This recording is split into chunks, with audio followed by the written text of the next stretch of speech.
ఆమె తన ఇంటి వారి నడచలు బహుగా కనిపెట్టుకొని పని చేయకుండా ఆమె భోజనం చెయ్యదు. దేవుని నామానికి మహిమ కలుగును గాక. చూడండి, ఇంటి వారిని ఎంతమంది గమనిస్తున్నాం? మన ఇంటిలో పిల్లలు కావచ్చు, పెద్దలు కావచ్చు, అది ఎవరైనా కావచ్చు, మన పిల్లలు ఎలా నడుస్తున్నారు, ఏ పని చేస్తున్నారు, ఎలా వెళ్తున్నారు, ఏ స్థితిలో మన పిల్లలు ఉన్నారని మనం గమనించగలుగుతున్నామా? మన పిల్లల్ని అరిసి వాళ్ళను గద్దించి ఒక మార్గంలో మనం నడిపిస్తున్నామా? నడిపించలేకపోతున్నారు. చాలా మంది పిల్లల్ని చూడండి. కొంతమంది చిన్న పిల్లలు అప్పటి నుంచే చెప్పిన మాట వినే స్థితిలో ఉండరు. వాళ్ళు చెప్పిందే వినాలి, వాళ్ళు ఎలా వెళ్ళమంటే అలాగ మనం వెళ్ళాలి, వాళ్ళు ఏది చేయమంటే అదే చెయ్యాలి అనే స్థితిలో పిల్లలు ఉంటారు. ఎందుకంటే మనం దాన్ని బాగా అర్థం చేసుకోలేకపోతున్నాం, వారి నడతలను మనం అర్థం చేసుకోలేకపోతున్నాం. కాబట్టి మన పిల్లలు చెప్పినట్టే మనం వింటూ ఉన్నాం. అది వాక్యం ఏమంటదంటే, బెత్తం వాడకపోతే మన కుమారుడు తండ్రికి విరోధం అవుతాడంట. బెత్తము వాడకపోతేనే కుమారుడు తండ్రికి విరోధం అవుతాడు. ఎందుకు విరోధం అవుతారు? ఎప్పుడు కొట్టలేదు కదా, ఎప్పుడు అరసలేదు కదా. తండ్రిని ప్రేమించాలి కానీ ఎందుకు విరోధి కావాలి? వారికి ఇష్టం వచ్చినట్టు మనం వాళ్ళని వదిలేస్తున్నాం, వారికి ఇష్టం వచ్చిన మార్గం లేక వాళ్ళు నడుస్తున్నాం, మనం సైలెంట్గా ఉన్నాం. అటువంటి సైలెంట్ లో ఉంటున్న సమయాలలో రాను వాళ్ళకి ఇష్టం వచ్చినట్టు జీవించిన తర్వాత ఒక్క సమయాన్ని అది మనకు నచ్చదు. మనకు నచ్చక ఏం చేస్తాం? మనం అరుస్తాం. ఇది పద్ధతి కాదు, ఇలా చేయకూడదని మనం అరుస్తాం. అరిసినప్పుడు ఏమవుతారు? వాళ్ళు మన మీద తిరగబడతారు. వాళ్ళు మన మీద తిరగబడకూడదు అంటే మొదటి నుంచే వాళ్ళని ఏం చేయాలి? నడతలను మనం కనిపెట్టి వారిని ఒక మంచి మార్గంలో నడిపించడానికి ప్రయత్నం చేయాలి. ఎప్పుడైతే అలా చేస్తామో అప్పుడు మన బిడ్డలు మనల్ని పొగుడుతారు. మన బిడ్డలు మనం వారిని మాట్లాడకుండా అరవకుండా ఉంటే మన బిడ్డలు మనల్ని ఎవరు ఎక్కడ పొగడరు. చాలా మంది చెప్తున్న మాట ఏంటంటే, ఒక కుమారుడు ఒకసారి ఒక చిన్న దొంగతనం తీసుకొని వచ్చి తన తల్లికి ఇచ్చాడంట. ఆ తల్లి ఏం చేసిందంటే చాలా ఆనందపడింది. నా కుమారుడు చిన్నవాడైనా చాలా జ్ఞానంతో దొంగతనం చేసుకొని వచ్చాడు అని ఆమె ఆనందపడి తన కుమారుని ఏమి అనలేదంట. వాడు ఏం చేశాడు? మళ్ళీ ఒక రోజు వెళ్ళి ఇంకొక దొంగతనం చేసుకొని వచ్చాడు. కానీ అప్పుడు కూడా అలాగే సమర్థించింది.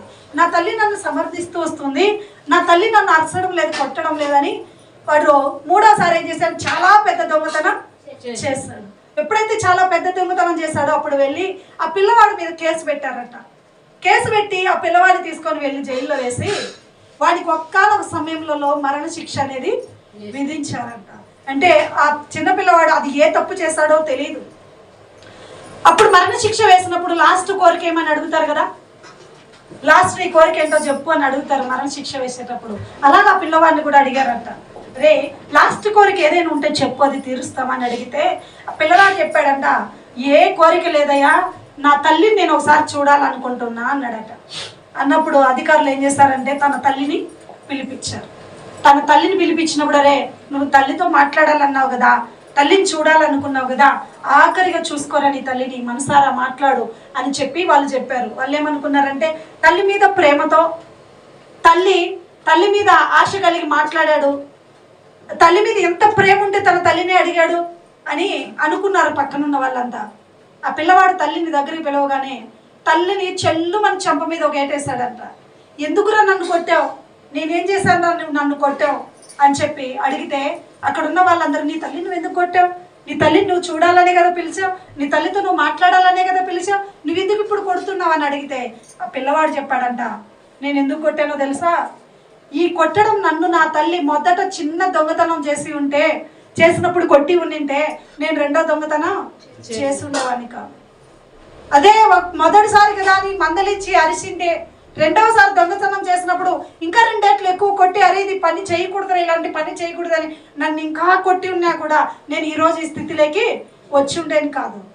ఆ రోజు నా తల్లి మౌనంగా ఉంది కాబట్టే, ఆ రోజు నా తల్లి నన్ను సమర్థించింది కాబట్టే ఈరోజు నేను ఈ స్థితిలోకి రావడానికి కారణం ఎవరంటే నా తల్లి నన్ను మొదటి నుంచే భయముతో పెంచి ఉంటే నాకు ఈ స్థితి ఈరోజు వచ్చి ఉండేది కాదు అని అందరి దగ్గర సాక్ష్యం చెప్పాడంట.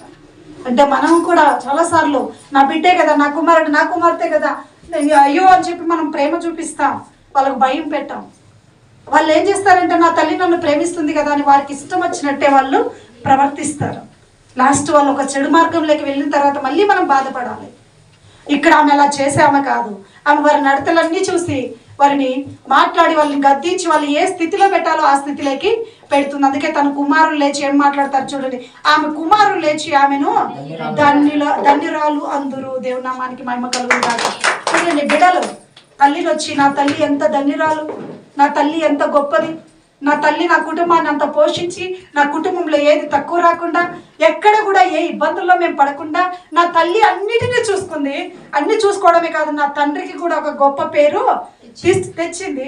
బిడ్డలను అంటే మమ్మల్ని కూడా ఒక మంచి మార్గంలోకి నడిపించిన నా తల్లి ఎంత గొప్పది, ఎంత ధన్యురాలు అని తన తల్లిని పొగుడుతున్నారు. ఎంతమంది పొగుడుతున్నారు మన బిడ్డల్ని, మనల్ని? ఇక్కడున్న తల్లులు ఉన్నారు కదా, ఆలోచన చేయండి. నా బిడ్డలు నన్ను పొగుడుతున్నారు అని చేయలేం. మన బిడ్డలు పొగడంలా అంటే మనము ఆ రీతిలో వాళ్ళకి కనిపించడంలా. గొప్ప కాదు. నేను రూప చిన్నగా ఉన్నప్పుడైతే అప్పుడు అక్షరా స్కూల్కి పోయేది. ఏదైనా మాట్లాడుతున్నప్పుడు నువ్వు అది కావాలి ఇది కావాలంటే ఎలా వస్తుంది అని అంటే, పక్కనున్న వాళ్ళతో మాట్లాడేటప్పుడు ఏమంటుంది తెలుసా, మా అమ్మ నా కోసమే కదా మిషన్ కుట్టేది, మా అమ్మ రాత్రులు ఎంతవరకైనా కూడా మిషన్ కుడతానే ఉంటుంది, ఎవరి కోసం? నా కోసమే కదా అని ఆలోచన చేసేది చిన్న పిల్లప్పుడు. ఏదైనా ఇది చేయొద్దు అంటే అలాగే చేయకుండా ఉండేది, ఏదైనా అది మాట్లాడొద్దు అంటే అట్లే ఉండేది. అంటే పిల్లది నన్ను చూసింది కాబట్టి అప్పుడు ఆ సమయాలలో నన్ను అలాగా మాట్లాడగలిగింది. ఎందుకంటే రాత్రులు నేను ఒక్కొక్క రోజు 1 గంట అయినా కూడా మిషన్ కుట్టుకునేదాన్ని, పొద్దున్న 6 గంటలకు లేచి కూడా మిషన్ ఎక్కేదాన్ని. అది చూస్తూ ఉంది కాబట్టి నా కోసమే కదా, అప్పుడు వాడు లేడు కాబట్టి ఆ పిల్ల నా కోసమే కదా మా అమ్మ నా కోసం మిషన్ కుడుతుంది చూడు అన్నది. మన బిడ్డలు మనల్ని చూస్తూ ఉంటారు కాబట్టి వాళ్ళు దాన్ని బట్టి మాట్లాడగలుగుతారు. ఈమె కూడా అలాగే తన బిడ్డలు వచ్చి ధన్యురాలు ఉంది.